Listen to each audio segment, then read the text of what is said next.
ونصلي على رسوله الكريم أما بعد فأعوذ بالله من الشيطان الرجيم بسم الله الرحمن الرحيم يا أيها الذين آمنوا اتقوا الله حق تقاته ولا تموتن إلا وأنتم مسلمون صدق الله العظيم. معزز حضرات، ہم سب الحمدللہ ایک بہت ہی بابرکت مجلس میں شرکت کے لیے حاضر ہوئے ہیں. بابرکت مجلس نکاح کی مجلس ہے. نکاح سنت ہے. سنت کا مطلب ہے ہمارے نبی حضرت محمد رسول اللہ صلی اللہ علیہ وسلم کا عمل کیا ہوا طریقہ. ہمارے نبی کون ہیں؟ اللہ کے بعد سب سے بڑے. پوری دنیا میں آپ بڑائی کا تصور کیجئے. ڈی ایم ہے، ایک علاقے کا مالک ہے، اس کا میسج آ جائے تو بہت بڑا میسج ہو گیا. سی ایم کا میسج آ جائے تو اس سے بڑا میسج ہو گیا. اور اگر پی ایم کا میسج آ جائے تو اس سے بڑا میسج ہو گیا. اس طرح دنیا کو حصوں میں تقسیم کر کے جس کو بڑا مانا جاتا ہے، امریکہ کا نام لوگ لیتے ہیں، اس کا میسج آ جائے تو بہت بڑا میسج ہو جاتا ہے. تو میسج کا جس سے تعلق ہوگا، پیغام کا جس سے تعلق ہوگا، اسی کے اعتبار سے اس کی امپورٹنس، اس کی اہمیت بڑھ جاتی ہے.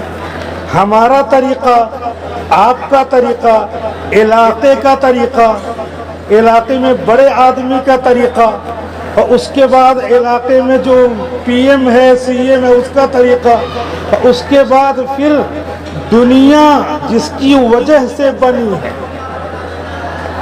وہ حضور اکرم صلی اللہ علیہ وسلم کی ذات گرامی ہے. دانائے سبل، فخر رسول، مولائے کل، یعنی آپ کے صدقے میں پوری کائنات بنی ہے. تو آپ کا طریقہ تو کہنے میں تو سنت، لیکن اس کو ہم نے ڈیٹیلڈ وے میں سمجھا نہیں. یہ محمد رسول اللہ صلی اللہ علیہ وسلم کا طریقہ ہے، سنت ہے، جو آپ نے دنیا کے سامنے پیش کیا. اس میں آپ نے اپنے سنت کے طریقے میں یہ بتلایا کہ اعظم النکاح برکتاً ایسرہ مؤونتاً، سب سے زیادہ برکت والا نکاح وہ ہوگا جس میں سب سے کم خرچ ہو. اب ہم لوگ کیا کرتے ہیں؟ ہم لوگ کہتے ہیں ہم سنت پر عمل کرنے والے ہیں اور ایک ایک خرچ بڑھاتے رہتے ہیں، ایک ایک خرچ بڑھاتے رہتے ہیں، یعنی برکت گھٹاتے رہتے ہیں، برکت گھٹاتے رہتے ہیں. یہ میں نہیں کہہ رہا ہوں، حضور کی سنت پر میں مستنبط کر رہا ہوں. ہم لوگ سنی رہیں، کہیں نہیں. ہم لوگ کہتے ہیں کہ ہم سنی ہیں، عمل سے بتائیں ہم سنی ہیں. اس کی ضرورت ہے، دیکھتے ہوئے پتہ چل جائے ہاں یہ سنت پر عمل کرنے والا جا رہا ہے. ہم کو لکھنا پڑتا کون ہے؟ سنی. کون سی مسجد ہے؟ سنی. لکھنے کی کیا ضرورت ہے؟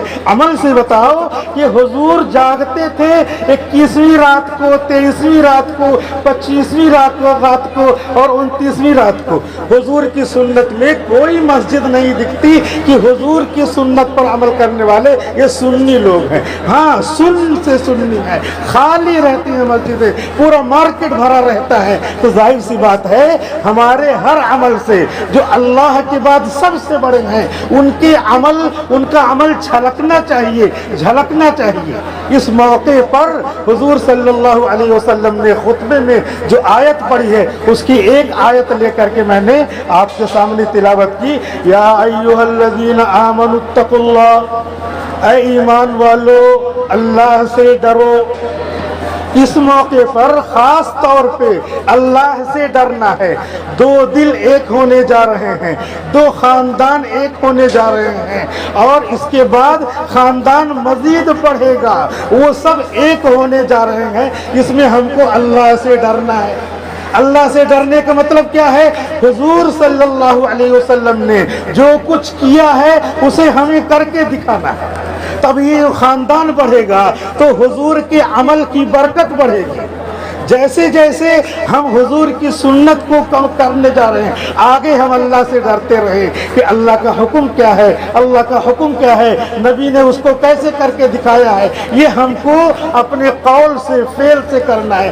دو دلوں کو جوڑنے کے لیے سب سے بڑی چیز ہوتی ہے، نہ ہماری چلے گی نہ آپ کی چلے گی۔ کس کی چلے گی؟ محمد الرسول اللہ صلی اللہ علیہ وسلم کی چلے گی۔ جب یہ کر لیں تو رشتے ہمیشہ قائم رہتے ہیں۔ اور یہی نہیں کیا جاتا، کہنے کے بعد فوراً گھر جا کر کے میری چلے گی کہ تمہاری چلے گی، میں لڑکا والا تم لڑکی والی۔ اللہ بدل بھی سکتا تھا، تم نے کوئی اپلیکیشن نہیں اپلائی کیا تھا جس کی وجہ سے لڑکا پیدا ہوا یا جس کی وجہ سے لڑکی پیدا ہوئی۔ بڑا کون ہے؟ ان اکرمکم عند اللہ اتقاکم، اللہ کی نظر میں جو زیادہ اللہ سے ڈرنے والا ہے وہی معزز ہے۔ ہم کہتے ہیں نہیں، ہم سے جو ڈرے، میں اس علاقے کا دادا ہوں، میں اس علاقے کا بڑا ہوں، اور ہم کہتے ہیں اللہ اکبر، اللہ سب سے بڑا ہے۔ اور اس کے بعد ہم کہتے ہیں نماز میں اللہ سب سے بڑا ہے، لیکن اس کے بعد نماز سے باہر نکل کر کے میں دادا 7 پشتوں تک تم کو خاک چٹا دوں گا۔ کہتے ہیں اللہ اکبر، اللہ بڑا ہے، اور یہاں عید کی نماز میں تو بار بار کہا جاتا ہے اللہ اکبر اللہ اکبر لا الہ الا اللہ اللہ اکبر اللہ اکبر وللہ الحمد، اور خطبے میں جو ہے 9 مرتبہ کہا جاتا ہے اللہ اکبر اللہ اکبر اللہ اکبر اللہ اکبر اللہ اکبر اللہ اکبر اللہ اکبر اللہ اکبر اللہ اکبر 9 مرتبہ کہتے ہیں اللہ سب سے بڑا، Allah is the greatest of all, Allah is the greatest of all. صرف منہ سے کہتے ہیں یا دل سے کہتے ہیں، یہی آج کا اقرار ہے۔ لہذا اگر ہم اللہ سے ڈرنے والے، حضور کے سنت کو فالو کرنے والے ہیں تو یہیں سے برکتیں بڑھیں گی، اور جب برکتیں بڑھیں گی تو یہ نیکیاں پورے خاندان میں پھیلیں گی، اور خاندان میں پھیلیں گی تو وہاں سے نیکیاں یہاں آئیں گی۔ مثال کے طور پہ نسل بڑھی اس سنت سے، اس سنت میں جس نے جو ہے مدد کیا اس کو اس کا ثواب ملے گا۔ مثال کے طور پر امام بخاری رحمۃ اللہ علیہ کی ماں، انہوں نے جنم دیا کس کو؟ امام بخاری کو۔ امام بخاری نے 4000 حدیثیں لکھی، اور 4000 حدیثیں اس وقت پوری دنیا میں بغیر ان کی کتاب پڑھے ہوئے کوئی عالم، کوئی اسکالر، عالم اور اسکالر نہیں کہا جا سکتا، اور پوری دنیا میں ان کی کتاب پڑھ کر کے عالم کہلاتا ہے۔ جتنی پوری دنیا میں عالم ہیں ان کا ثواب ان کی والدہ کو مل رہا ہے۔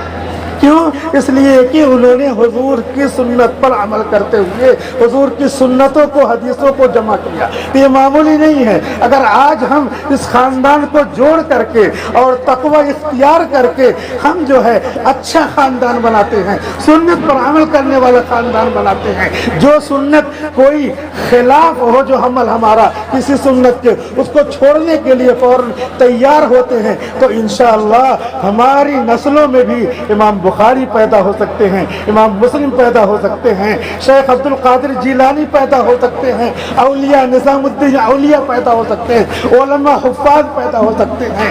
جب ہم اس سنت کی قدر کریں گے پھر وہ پیدا ہوں گے، ان سے دوسرے پیدا ہوں گے، ان سے اور لوگ پیدا ہوں گے، اور جتنا ثواب وہ کریں گے وہ اس سنت کو زندہ کرنے والے کو ملے گا، اور اس سنت پہ جن لوگوں نے مدد کیا ہے ان کو ملے گا ثواب۔ اللہ تعالیٰ کے ہاں تو کیا ہے، بہت طریقے ہیں بخشنے کے۔ اللہ تعالیٰ، علامہ اقبال کہتے ہیں، اس طرح کہتے ہیں، ہم تو مائل بکرم ہے کوئی سائل ہی نہیں، راہ دکھلائے کسے رہ رب منزل ہی نہیں۔ لہٰذا ہم کو آج چاہیے کہ اس سنت پر عمل کر کے یہاں سے ہم فوارہ نیکیوں کا بہائیں، ہم یہاں سے طے کر کے جائیں کہ ہم جس نبی کو ماننے والے ہیں اس کی ایک ایک سنت کو زندہ کریں گے، اور اگر کوئی آپس میں اختلاف ہوا تو ہم جو ہے اپنی بات نہیں چلائیں گے، نہ دوسرے کی بات چلائیں گے، اپنے نبی کی بات چلائیں گے جس کو ماننے والے ہم لوگ ہیں۔ لہذا اس نکاح کا پیغام ہم سب امت مسلمہ کے نام یہ ہے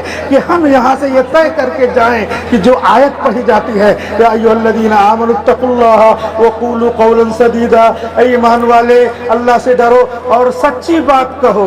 یہاں منہ سے کہا جاتا ہے میں نے اس خاندان کو قبول کیا، اس بچی کو قبول کیا، ان لوگوں کو قبول کیا، تو قبول کرنے کے بعد جاتے ہی طرح طرح کے آبجیکشن دونوں طرف سے شروع ہو جاتے ہیں۔ تب کیوں کہا تھا قبول کیا؟ قبول کرنے کا مطلب کیا ہوا؟ یہاں سے لے کر کے تمام اس کے تقاضے اسلام کے مطابق ہم کو قبول کرنا ہے، اور اسلام کے خلاف ہو تو اس کو ریجیکٹ کر دینا ہے۔ اور جن لوگوں نے اسلام کے موافق قبول کیا ان میں برکتیں آئیں۔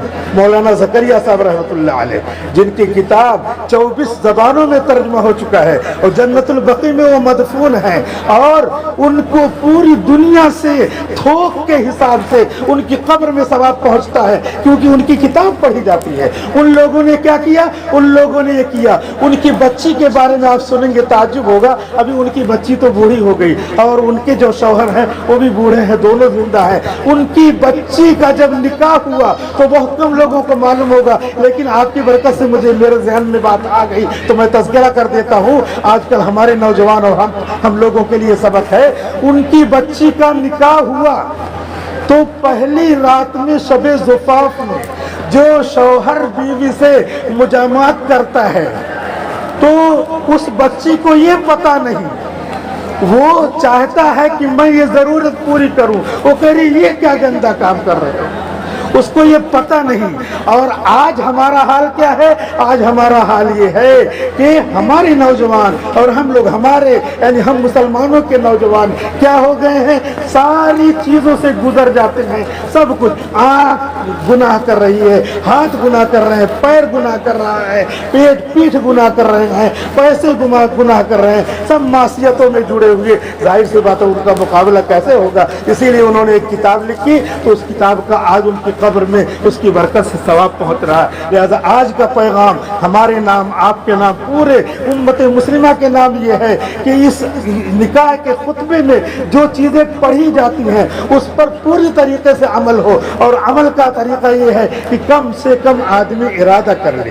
بخاری شریف کی پہلی حدیث ہے کہ ایک مسلمان اگر کسی چیز کا ارادہ، کسی نیک کام کا ارادہ کر لیتا ہے تو اس کو فوراً ثواب مل جاتا ہے، اور جب وہ کام کرے گا تو 10 ثواب، 10 نیکی ملتی ہے۔ اب ہم کو چاہیے کہ بخاری شریف کی اسی حدیث کی بنیاد پہ دنیا میں اسلام کے جتنے نیک کام ہیں سب کا ارادہ کر لیں۔ کروڑوں نیک کام ہے، کروڑوں نیکیاں تو فوراً جمع ہو جائیں گی، کیونکہ حضور کی حدیث ہے کہ جس نے نیک کام کا ارادہ کیا فوراً ایک نیکی مل جاتی ہے۔ اسلام میں جتنی نیکیاں اس کا ارادہ تو سبھی کر سکتے ہیں، اب اس کے باوجود بھی کوئی نہ کرے تو اللہ تعالیٰ کے ہاں گرفت ہوگی۔ اللہ تعالیٰ ہم کو اپنی گرفت سے بچائے اور اللہ تعالیٰ ہماری حفاظت فرمائے، اور ہماری جو چیزیں ہیں مسجدیں، مدرسے، اوقاف، یہ ساری چیزیں ہماری کمزوری کی وجہ سے ہیں۔ ہم سنت کا جنازہ نکالتے ہیں اور سنت کی وجہ سے جو ہماری زمینیں تھی وہ دوسرے لوگ جنازہ نکالتے ہیں، ہم کو کون بولے؟ ہم کو کوئی بولے تو ناراض ہو جاتے ہیں،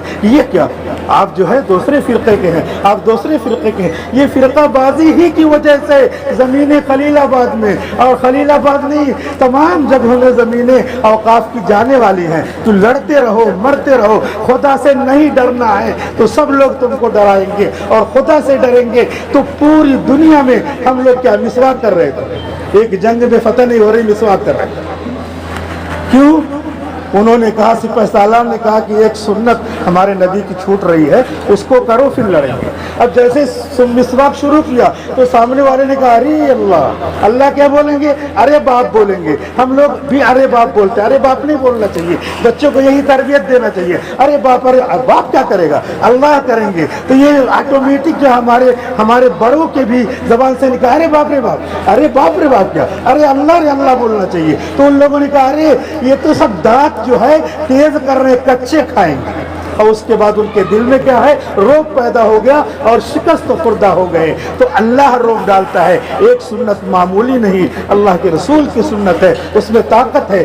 آج ارادہ کریں میں اور آپ سبھی کہ جیسے نکاح کی سنت کو جو محض کہنے میں سنت ہے، اگر گناہ میں پھنس جانے کا ارادہ ہے تو نکاح کرنا فرض ہے، اور اسی کے حساب سے اگر کم ہے تو واجب ہے، اسی کے حساب سے اور کم ہے تو واجب ہے۔ ایک آدمی خرچہ نہیں برداشت کر سکتا تو وہ نکاح ہی نہ کرے، کیونکہ وہ کہہ رہا میں نے قبول کیا تو سارے خرچے اس کو برداشت کرنے پڑتے ہیں۔ بہرحال اس کی کیٹیگریز ہے۔ ایک پیغام تھا نکاح کے نام سے کہ ہم سب اللہ سے ڈرنے والے بنے اور حضور کی سنت کو فالو کرنے والے بنے، یہی ہمارا اور آپ کا اور سارے لوگوں کا مقصد ہونا چاہیے۔ اللہ رب العزت کہنے سے زیادہ، سننے سے زیادہ عمل کرنے کی توفیق عطا فرمائے۔